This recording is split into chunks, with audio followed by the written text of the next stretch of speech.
வருணலிங்கம் திருவண்ணாமலை அண்ணாமலையார் கோயிலில் உள்ள அஸ்தலிங்கங்களில் ஒன்றாகும். இது மேற்கு திசையில் உள்ள லிங்கமாகும்.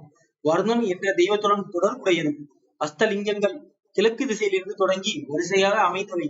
வருணலிங்கத்தின் வரலாறு: வருணன் என்ற தெய்வம் இங்கு சிவபெருமானை வணங்கி லிங்க வடிவில் பிரதிஷ்டை செய்ததாக கூறப்படுகிறது.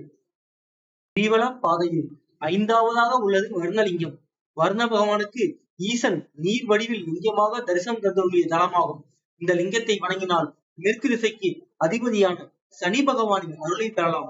தீராத வினைகளையும் தீர்த்து வைக்கும் தலமாகும். மேலும் இங்கு வருண தீர்த்தம் என்ற குளம் உள்ளது. மகரம் மற்றும் கும்ப ராசிக்காரர்கள் வழிபட வேண்டிய லிங்கமாகும். வருணன் நன்றியுணர்வு மற்றும் இன்பத்தின் மன்னன். அவன் உலகம் முழுவதையும் ஆள்கிறான். அவன் மலையின் கடவுள். 3 உலகங்களிலும் உள்ள அனைத்து நீர்நிலைகளின் கடவுள். மனிதனின் செயல்களை அவனது கர்மாவுக்கு ஏற்ப ஆராய்ந்து அவற்றை தன் கட்டுப்பாட்டில் வைத்திருப்பான். வருணனை சமாதானப்படுத்துவது குவிந்த பாவங்களை கழுவுவதாக நம்பப்படுகிறது. இந்த லிங்கத்தை வருண தீர்த்தம் இந்த இடத்தில் அமைந்துள்ளது. தரிசிப்பது நோய்களிலிருந்து, குறிப்பாக நீர் தொடர்பான நோய்களிலிருந்து பாதுகாக்கிறது.